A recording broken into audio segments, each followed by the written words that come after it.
to press that button. What happens when I do that to share the video? I think it splits the screen. Haven't done that yet though. Ryan, Chris, Rachel, thank you. Thank you. I appreciate that. You know, when I started doing these last year, I didn't need these glasses to read the screen. Oh, well. Julie, top fan. What's up? And Debbie as well, top fan. Good evening, Ruth Ann. And Lauren, good to see you. Teresa, what is going on? You and Justin, good to see you. Jamie, shalom. Almost Shabbat shalom. Bill and Lindsay, good to see you guys. That's a great picture of a black cat there. Amanda, it's great to see you. And Kelly as well from Bucks, good to see you. Keep the faith. Oh, wow. Rosemary, Amy, Carly, Sue from upstate. Wow. Tracy, I don't know. Mariella, sorry. My wife had an aunt. There was an Aunt Mariella. Top fan from Butler County. Great to see you, Robert. Yes, a year now. Jeff from Lancaster. Denise, great to see you. Greetings and thanks to your husband for his service in Desert Storm 30 years ago. Deanna, good to see you. And Nicole from Delco. Jody. Yeah, please do share. We're being suppressed again. Well, Deanna's from Armstrong. Great to see you, as well as Bonnie. We're blessed. We're thankful. Carrie, top fan, good friend. We're celebrating our 1 year anniversary in 2 weeks to flatten the curve. That's a great idea. Sorry for banging this thing.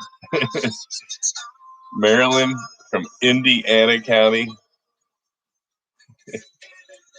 Shelly, what's going on? You switch platforms on us. Good to see you. Yella, Franklin County, my home county here. And Jesse, Buck Fix, what's going on? Thank you, Tina. I hope you guys are doing well. Thank you for sharing. Shut that for now. It's great. This is Kelly. Sorry for the loss of your aunt. So we'll start off with Kelly's comment. How does our governor not know what happened with the nursing home deaths? Carol Jones, good to see you. And Clayton, top fans. Lynn Dills, you've been a top fan +1 for many, many months. Janet Dill, still need to hear your daughter sing that fantastic song in person. That'd be great. Lynn from Elks. Okay, so back to the question at hand. Just as background, and I'm glad that Rachel, thank you for sharing last year on May 11th when I was on the steps of the Capitol in official capacity, calling for the resignation of Dr. Levine, and it was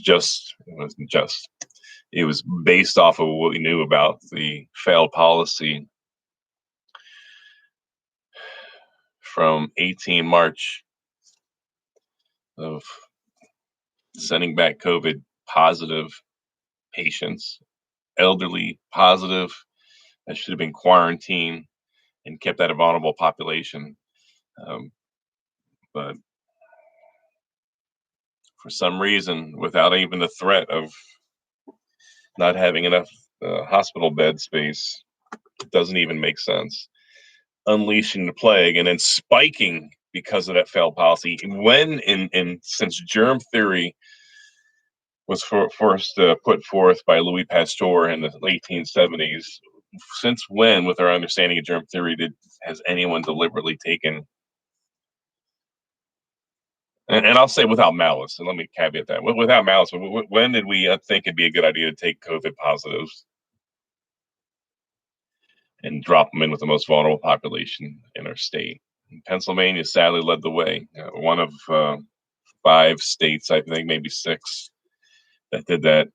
Obviously, the spotlight is on Governor Cuomo right now in New York, but actually, his policy came a week after Pennsylvania. It did seem, Deanna, I look forward to hearing if you message me or something with what's on your mind there. But it seemed last year that that Governor Wolf was taking the lead, following the lead of Governor Cuomo. That's how it appeared to me, anyway. In the midst of this, as a co-equal branch of the government, it seemed like there was much more communication between the governors of the neighboring states, well, Jersey and New York, than from our governor to the General Assembly. First couple weeks of the crisis, there was good crosstalk, but it evaporated. That's interesting. I'm just sorry, my friends. Read any comments. You guys can keep track. Melissa, it's good to see you. So anyway, from Franklin County, all we had a rally last June in Chambersburg, and those of the opposite political persuasion, laid 21 body bags out, as a symbol for those that died from COVID in Franklin County. What was not told to us, and what we knew, for those of us, tracking this, that all those deaths were as a result of the policy by Wolf and Levine to send the sick back to the long-term care facilities. So, this has been a tragic, catastrophic year for Pennsylvania and many other states. And much of it has been inflicted by terrible decisions by those in our capitals, and in our case, in Harrisburg. And this is not Monday morning quarterbacking. And so I am glad and thankful that Rachel shared my press conference on the steps of the Capitol from last May, where we talked about all this in great detail. And then, of course, the next, I officially asked for Levine's resignation as a result of this incompetence. And many of you watched me go to the governor's office, and slip the note under his door. Diane, it's good to see him. Steve as well. And the media, you should have done your jobs, and it would have been a good story that maybe saved lives. But instead, some in the media, celebrated Levine. As one headline was "The Steady Hand." Really? So obviously, that person did not lose a loved one or have a loved one locked down for almost a year. So, and this ain't political; it's facts. I am a co-equal member of this government, and we have oversight responsibility, and much of it has been very frustrating the past year, because with the emergency powers that the governor has, the General Assembly was pushed out of decision-making cycle. There was no oversight and accountability. And what I specifically mean about that is the governor, without deference to the people's representatives, and senators do represent people. I represent about 250,000, and the House members each represent about 50, 60,000. But obviously, we're very close. We're closer to the people than any bureaucrat, that's for sure. So the catastrophic stories from over the past year, people, the uncertainty, the fear, the ever-changing guidance out of our capital, out of our governor and his staff. Judge Stickman last September really pointed out and highlighted the problem this was for us. And so we did your work, and we passed through the House and Senate twice several constitutional amendments to prevent this from happening again. Now, look, the vote's not till May, but it's not that far away now. It's just over 2 months away now, March 18th. And you'll have to decide whether you want to limit and restrict any future governors for this one as effective in May. If you vote in favor of these constitutional amendments, you could change you could limit a governor's powers to 3 weeks, and you would also, instead of having a power to renew without deference to the General Assembly, there's a requirement for a simple majority vote in the House and Senate.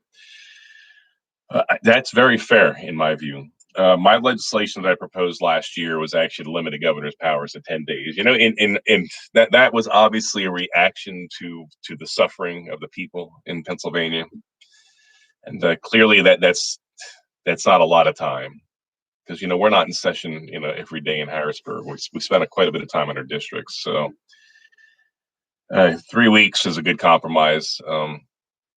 Senator Kim Ward ran this legislation. She co-primed it with many others, but she was the lead. She did the work. And I think originally, I do believe it was about 14 days in the original with the House.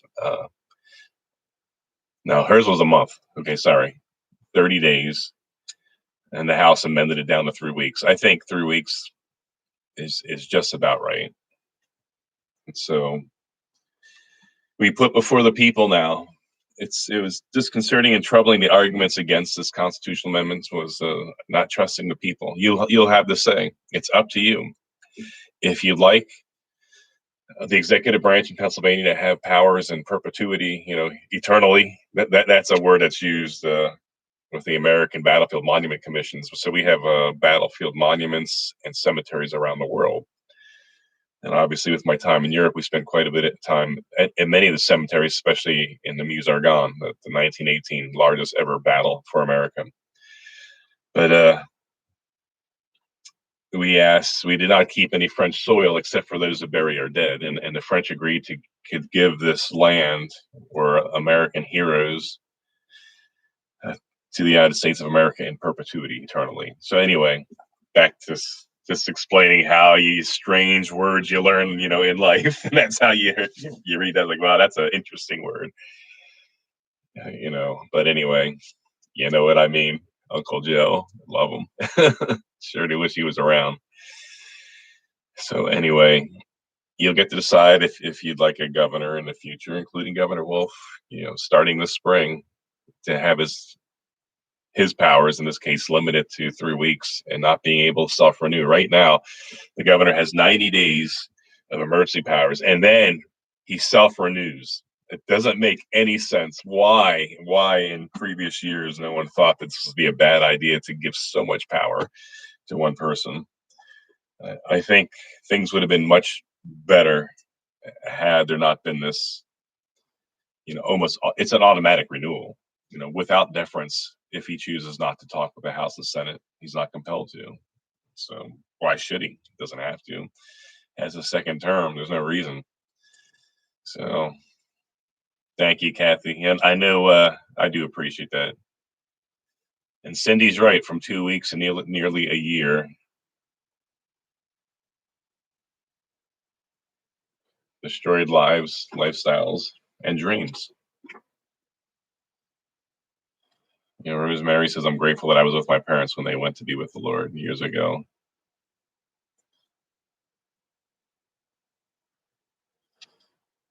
So, obviously I lost my dad a year and a couple months ago, before all this. And the silver lining was, he wasn't caught up in all this. And for those of you that lost a loved one because of failed policies, science denying policies, in contravention to CDC guidance, and I know it's ever changing, but it's science denying, in that why would you send sick to the most vulnerable in our society? Nothing good happened. Nothing good could happen. Look, we knew it back then. This is, once again, it's not Monday morning quarterbacking, and I know a lot of people like to do that. So I'm on record. For those of you that tuned in about a year ago, we watch with dismay this unfold around us, and silence from the media, and move every stone for those they disagree with politically. But when it's a terrible, hard story where people needed a voice, they were denied that. We had I won't call it a rally. We had a gathering on the steps. I think it was in September, and it was organized by people who lost loved ones as a result of these failed policies. And hardly anyone from the media showed up. And this is a story worth covering. It's about people and their suffering as a result of failed policies. Look, we could debate politics, but this policy is quantifiably failed. And the directive did not come from the CDC. This was self-generated by 5 or 6 states. I think it's 6 states. I used to have this at my fingertips months ago. So much has happened over the past months. So, and obviously, so I am a state senator, and I do get asked quite a bit about federal laws and federal bills and resolutions. And obviously, each of us has a congressman that we speak to. Mine is Congressman John Joyce, and a good man. And so, for the federal issues, you go to your federal your congressman or your senator. Apparently, now they use congressman for both genders. I can't keep up with all this, but okay. With your congressperson. HR 1, House Resolution 1 was passed in the U.S. House in Washington, D.C. I bring it up just because I get so many inquiries, questions about it. Basically, I have the details, but basically, it federalizes all the state elections, and there's a lot of concerns with that. I'm not sure it's going to pass the U.S. Senate in Washington, D.C. It's going to be close, but we're better off with elections being overseen and run by each state. And I think this, if it does pass, it will be quickly challenged as a violation of state rights. And who knows how the U.S. Supreme Court will rule on that. But we did have hearings 2 days ago in the Senate. It was several hours long, talking about how to get the kids back in the classroom. This virus, this COVID, CDC rightly predicted it would hit those. I think at the time they said 70 and above. I think the number now is 65 and above, but pretty darn close for a novel virus. Additionally, keep an eye when I start losing people. I'm going to sign off, but because we can carry on tomorrow. Additionally, those with pre-existing health conditions were correctly predicted to be particularly susceptible to this COVID-19, and that proved true. And follow the science. CDC released numbers saying that the preponderance, the majority of those who were severely affected by this virus were over 65 and had 2 or 3 pre-existing health conditions. Now, look, I know there's exceptions, but 90-some% or so. So 2 or 3 life-threatening health conditions, if I could say it that way.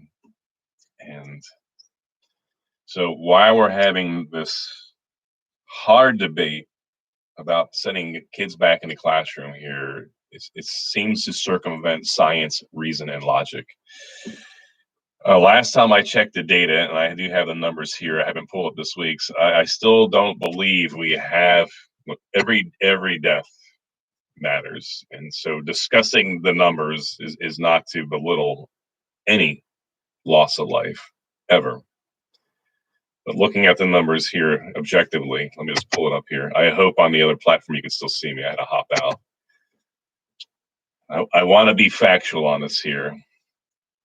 So, as a result of the failed policy on 18 March of sending back COVID positives to the hospital, to their long-term care facilities, where most of them had no room to quarantine, 12,546 have passed away tragically as a result of a bad decision. In many of these homes. So right now in Pennsylvania, there's no deaths of anybody of school age, 19 and under. It looks like we do have, we got to break these numbers down differently. Last time I checked, it was 25 and under, no deaths. But now I see the age range is 20 to 29. They're doing it in 10-year brackets, so there's 36. But regardless, nobody in high school or younger years, I hope you can still see me. Nobody 19 and under has passed away, thank God, from COVID. And that's a lot of young people with health conditions, with compromised immune systems and other conditions, respiratory, asthma, and on and on. And thank God, not one in Pennsylvania has passed away, high school all the way down to kindergarten, all the way down to 0 years old, 0 to 19, we have no deaths. So why are we having such a harsh debate? And I get it. Okay, you're concerned about teachers. If there are those that fall within high risk category, they can Zoom into the classroom. I mean, there's always a way to work. For those that don't feel safe and and the parents want to keep their kids home, Zoom in. It should be your choice, right? But in the meantime, I'm going to wrap up here in a minute or two. This generation of students is suffering, and as a result, these heavy-handed science-denying policies. Look, the first month or two, I get it. Absolutely, didn't know what to expect, and none of us are science deniers. We looked logically, um, with an open mind, to flatten the curve. The curve was flattened, and then there was a pretense to drag us out, and we watched the class of 2020 to lose scholarships, academic and athletic. We watched them lose their senior year, their prom. This is not small stuff. For those who were a bit late getting a driver's license, I know most of them had already. Graduation, special, life-changing moments. For most young people, high school graduation is the first big achievement in their life, and they were deprived of that. And so, for what? Even a full year on, we thank God we have no deaths of anyone under 20 in Pennsylvania. That's pretty startling, actually. Especially you consider, any given flu year. I'm sure that can't be accurate. And this is a big state of almost 13 million, 12,800,000. So why are we dragging our feet on getting the kids back? They need to get back to school. Kids need to back in-person school. If a parent doesn't think it's safe for their kid to go, they can Zoom in. They should have that choice. Honor that choice, respect it. I'm all about handing freedoms back in your hands, not having one size fits all rules for all this giant beautiful state. But most kids should be back in the saddle in school. They're suffering academically, and because of this heavy-handed policy, we're going to see. Right now, Pennsylvania has the 12th most expensive publicly funded education in the nation, and the quality of students is 28th of 50. So we're in the lower half. You're going to see that drop much, much further down, or up in that case. The higher the number, the worse off we are, and we're gonna be surpassed by other states that had a more science-based policy and approach. So kids need to get back into school. Long-term healthcare facilities, what we're seeing coming out of New York, there's something similar in Pennsylvania. That's not hyperbole. If for those of you that have been with me, I'm going to wrap up here, see my numbers are dropping here. For those who have been with me for a year, remember, overnight when myself and Representative Rob Kaufman, my representative, were speaking a lot about this, suddenly, that night when we're like 10 more deaths suddenly in Franklin County, which was really abrupt. And then talk with our coroner and other coroners around the state saying that's, from their own counties, no, these numbers aren't right. So the numbers have been played. And when held to account, suddenly the deaths are disappear and they're accounted for something else. So anyway, I hope everyone's tracking with me. I know it's a bit of a discourse here. One last thing here, if you're in the hospitality business, on 15 March, you can apply locally in your counties for a grant. We voted on via federal money releasing $145 million to those. Look, this is a big state with lots of restaurants and taverns and what have you. But if you're in the hospitality business, maybe this will be enough to pull you across the line.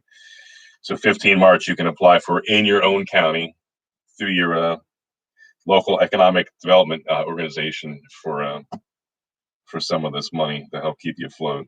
So anyway, thank you, my friends, for tuning in, praying a blessing over each of you. Thankful for each of you. Keep the faith, stay strong, stay blessed, and stay encouraged.